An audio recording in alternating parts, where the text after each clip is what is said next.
Famous writer है और मेरे personally one of the favourite writers में से एक है।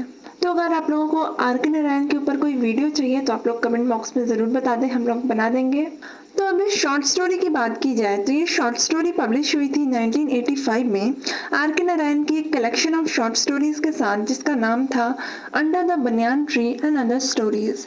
इस स्टोरी का पॉइंट ऑफ व्यू है थर्ड पर्सन, मतलब जो नरेटर है वो एक अननेम्ड नरेटर है और वो अपने पॉइंट ऑफ व्यू से हमें ये स्टोरी बता रहा है। और रही बात इस स्टोरी के थीम की, तो हम लोग इस स्टोरी के लास्ट में इस स्टोरी का थीम डिस्कस कर लेंगे। तो चलिए स्टोरी को शुरू करते हैं। तो स्टोरी शुरू होती है, एक सोमल नाम का विलेज है जिसमें कि बहुत ही कम लोग रहते हैं उस गांव में। लगभग 300 से भी कम लोग रहते हैं उस गांव में, क्योंकि उस गांव में सुख सुविधाएं नहीं है, मतलब उतनी सुख सुविधाएं नहीं है। अब सुख सुविधाएं मतलब क्या, जैसे कि उस गांव में बस एक ही टैंक है उस पूरे गांव के बीच में, जहां से पूरा गांव पानी भरता है और पूरा गांव उस पानी से नहाता भी है, पीता भी है, जानवरों को भी पिलाता है, नहलाता है, सब कुछ उसी पानी से होता है। और उस पानी में बहुत सारी बीमारियां भी हैं, टाइफाइड हो गया या फिर मलेरिया हो गया या फिर बहुत सारी अलग अलग बीमारियां। उस गांव से जो नियरेस्ट बस स्टॉप था वो लगभग 10 माइल्स दूर था। वहाँ के लोग भी अब काफ़ी यूज टू हो चुके थे, अब उन्हें उतना फर्क भी नहीं पड़ता था कि उस गांव में उतनी सुख सुविधाएं नहीं है इससे। अब उसी गांव में एक नाम्बी नाम का आदमी रहता था जो कि काफ़ी बूढ़ा हो चुका था, लगभग 60 साल का या 70 साल का या 80 साल का या 180 साल का, किसी को भी उसकी रियल एज नहीं पता थी, लेकिन वो बहुत ज़्यादा बूढ़ा हो चुका था। वो एक स्टोरी टेलर था। वो उस गांव के लोगों को स्टोरियाँ सुनाया करता था, कहानियाँ सुनाया करता था। नाम भी बिल्कुल भी पढ़ा लिखा नहीं था, लेकिन वो अपने दिमाग में इतने अच्छे तरीके से स्टोरियाँ बनाया करता था, इतनी अच्छी तरीके से स्टोरियाँ सोच लिया करता था। एक महीना में वो एक स्टोरी सुनाया करता था और एक स्टोरी को सुनाने में उसे लगभग 10 दिन लग जाते थे। अब नाम्बी का कोई भी फैमिली मेंबर नहीं है, वो अकेला रहता है और उसका कोई घर भी नहीं है। वो एक छोटे से मंदिर में रहता है और वो कहता है कि ये मंदिर उसका ही है, लेकिन किसी को भी नहीं पता कि आखिर नाम्बी का वो मंदिर कैसे हो गया। वो मंदिर था गॉडेस शक्ति का। तो उस मंदिर के आगे वाला हिस्सा उसका एक तरह से घर था। उसके पास कोई भी सामान नहीं था सिवाय एक झाड़ू के, जिससे कि वो मंदिर में झाड़ू लगाया करता था, और उसके पास 2-3 जोड़े कपड़े थे। अब उस मंदिर से ही सटा हुआ एक बनियान का ट्री था और उस बनियान ट्री के जो ब्रांचेस थे वो उस मंदिर के पास आके लटके हुए थे, मतलब उस मंदिर को छाया देता था वो बनियान का ट्री। नाम भी अपना पूरा दिन उस बनियान ट्री के शेड में बिता दिया करता था। वो दिन भर वहीं पे बैठे रहता था उस बनियान ट्री के नीचे, और जब जब उसे भूख लगती थी वो उस गांव में किसी के भी घर चला जाता था और जाके उन लोगों के साथ खाना खाने लगता था। और जब भी उसे नए कपड़ों की ज़रूरत होती थी उस गांव के लोग ही उसे नए कपड़े दिला देते थे। दिन भर जब वो उस बनियान ट्री के नीचे बैठता था तो उस गांव के जो भी लोग थे वो लोग जब उस बनियान ट्री के सामने से क्रॉस कर रहे होते थे तो वो लोग नामी के पास जाके बैठ जाते थे उस बनियान ट्री के नीचे उसकी कंपनी में, और उससे बातें बातें करने लगते थे। और हर शुक्रवार को उस गांव के जो लोग थे वो लोग उस मंदिर में पूजा करने जाते थे, और जो नामी था वो एक पंडित की तरह बिहेव करता था। जितने भी गांव के लोग प्रसाद, दिया, फूल ये सब लेके आते थे, जो नामी था वो सब ले लेके सजाता था और चढ़ाता था भगवान को और पूरा डेकोरेट करता था उस मंदिर को। और जब जब नाम्बी को उन गांव वालों को स्टोरी सुनानी होती थी वो एक छोटा सा लैंप जला के उस बनियान ट्री के नीचे रख देता था, और जब भी वो गांव वाले उस जगह से गुजरते थे तो वो लोग उस जलते हुए लैंप को देख के समझ जाते थे कि आज रात जो नाम्बी है वो स्टोरी सुनाने वाला है। तो वो लोग सब रात में इकट्ठा हो जाते थे और उस बनियान ट्री के पास नीचे बैठ जाते थे। उस गांव के सभी लोग, जितने भी बच्चे, बूढ़े, औरतें, वो लोग सब आके नाम्बी की स्टोरी सुना करती थी, और वो बिना रुके लगातार 3 घंटे तक उन गांव वालों को हमेशा स्टोरी सुनाया करता था रात में। और जब नाम्बी को स्टोरीज के एक दिन के पार्ट को एंड करना होता था तो वो कहता था लास्ट में कि मदर कह रही हैं कि आज के लिए बस इतना ही, बाकी की स्टोरी मैं आपको कल सुनाऊंगा। अब यहाँ पे मदर का मतलब है गॉडेस शक्ति, मतलब उस टेम्पल में जिस भगवान की पूजा होती है वो है गॉडेस शक्ति। और फिर वो इतना कहता था और उठ के अपने टेम्पल में चला जाता था और वहाँ जाके सीधा सो ही जाता था। और जो वो गांव के लोग थे वो लोग सब भी उठते थे और वो लोग सब अपने अपने घर रिटर्न हो जाते थे।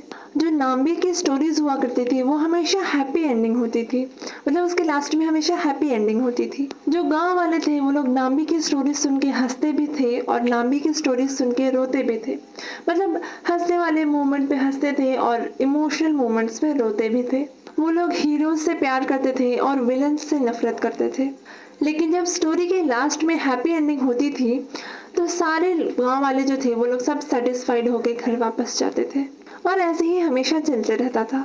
तो एक दिन क्या होता है, जो नाम्बी था वो वैसे ही लैंप रख के उस बनियान ट्री के नीचे पूरे गांव वालों को इकट्ठा करता है और वो अपनी स्टोरी शुरू करता है। वो स्टोरी बता रहा होता है और अचानक से वो रुक जाता है। वो अब सब कुछ भूल चुका था, उसे कुछ भी उस स्टोरी का याद नहीं था। नाम्बी फिर से एक बार ट्राई करता है और वो फिर से एक बार शुरू करता है और शुरू से स्टोरी को बताता है उन गाँव वालों को, और फिर से वो उसी जगह पे जाके रुक जाता है। नाम्बी पूरा हैरान था कि ये उसके साथ क्या हो रहा है। वो बहुत ज़्यादा परेशान हो गया।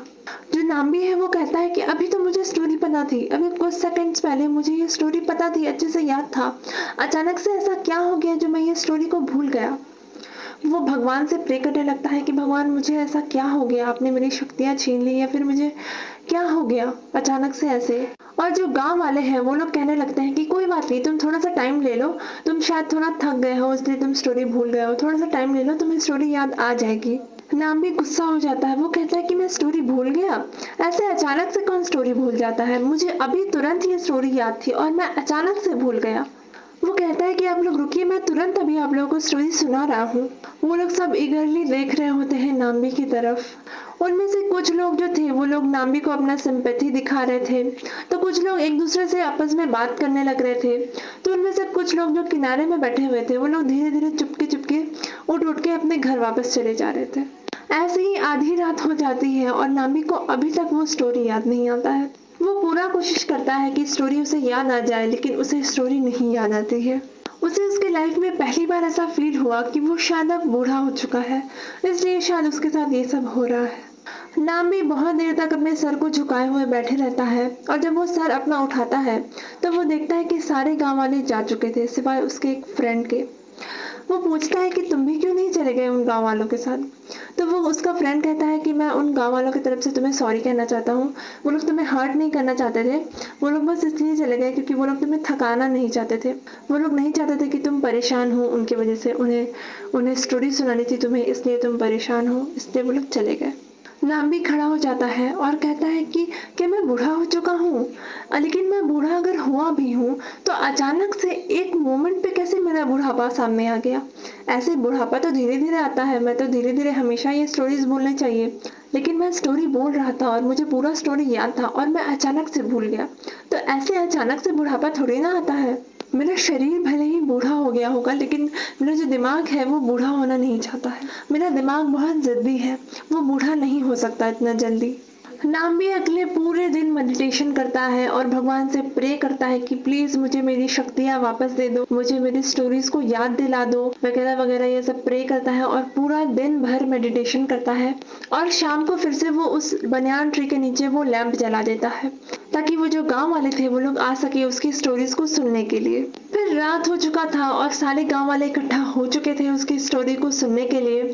जो नाम्बी है वो स्टोरी शुरू करता है और वो लगभग 1 घंटे तक स्टोरी को सुनाता है। नाम्बी पूरा रिलीफ हो जाता है कि हाँ मुझे अब स्टोरी याद आ चुकी है, वो बहुत रिलीफ फील करता है। लेकिन लगभग 1 घंटे के बाद वो स्टोरी फिर से भूल जाता है, उसे अब फिर से कुछ भी याद नहीं रहता। फिर वो अगले 1 घंटे तक उस स्टोरी को याद करने की कोशिश करते रह जाता है। अब वो जो गांव वाले थे वो लोग अब बिना कुछ बोले वहां से उठ के अपने घर वापस चले जाते हैं। नाम्बी सोचता है कि मैं इन सब में उन गांव वालों को दोष तो नहीं दे सकता, इसमें उनकी क्या गलती है।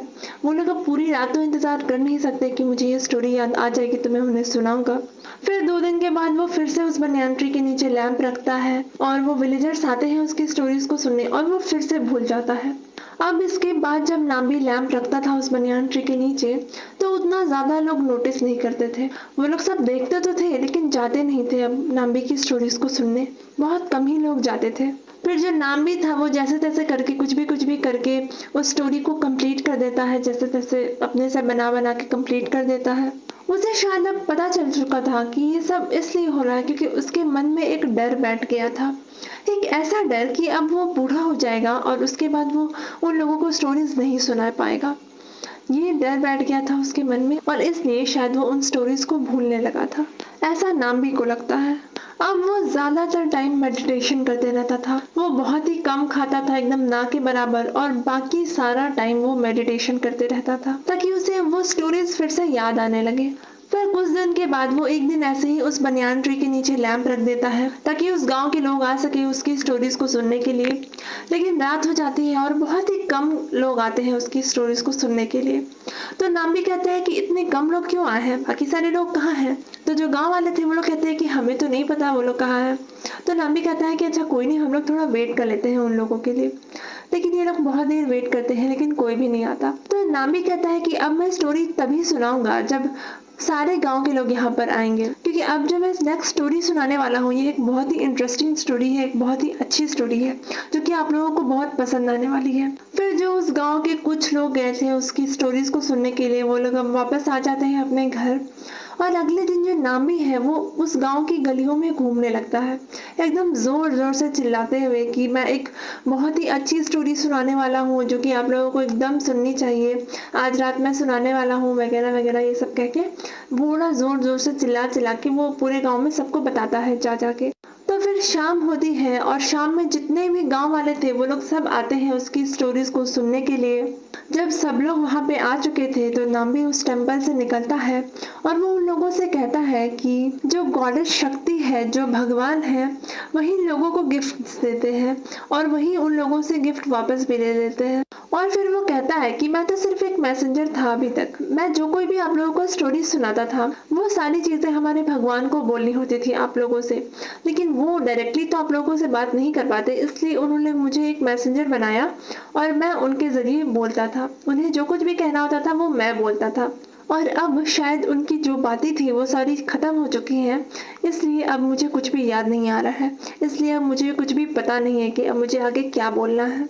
और फिर वो कहता है कि अगर जैस्मिन के फूल में स्मेल ही ना हो तो उस फूल का क्या काम, या फिर अगर किसी लैम्प में ऑयल ही ना हो, अगर किसी लैम्प में तेल ही ना हो तो उस लैम्प का क्या काम।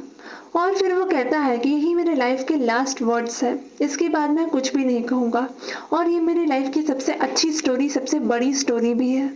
इतना सब कह के जो नाम्बी है वो अपनी आंखें बंद कर लेता है और चुप हो जाता है। तो जो गांव वाले थे उन्हें कुछ भी उतना अच्छे से समझ में नहीं आता कि नाम्बी अभी क्या सब बोल गया। वो लोग सब बहुत देर तक चुपचाप बैठे रहते हैं वेट करते हुए कि नाम्बी अब शायद हमें स्टोरी सुनाएगा। फिर जो गांव वाले थे वो लोग सब नाम्बी से पूछते हैं कि अब क्या तुम हमें कभी स्टोरीज नहीं सुनाओगे। तो जो नाम्बी था वो सिर्फ अपना सर हिलाता है। उसके सर हिलाने का मतलब ये होता है कि अब वो कुछ भी नहीं बोलने वाला है अपनी पूरी लाइफ में, क्योंकि जो उसके लाइफ का लास्ट वर्ड्स था वो तो वो बोल चुका था। अब उस दिन के बाद से जो नाम्बी था वो कुछ भी नहीं बोलता था और जब भी उसे भूख वगैरह लगती थी तो वो वैसे ही जैसे पहले वो जाया करता था, किसी भी गांव वाले के घर चले जाता था और जाके चुपचाप बैठ के खाना खा लेता था और चुपचाप बाहर आ जाता था। बस इतना ही वो उन गांव वालों की मदद लेता था और उसके बाद से बस वो कुछ साल और जिंदा रहता है और उसके बाद उसकी डेथ हो जाती है और यहीं पे हमारी स्टोरी खत्म हो जाती है। तो अब इस स्टोरी के थीम की बात करें तो इस स्टोरी के थीम है storytelling, isolation, hardship, escape, fear, failure, loyalty,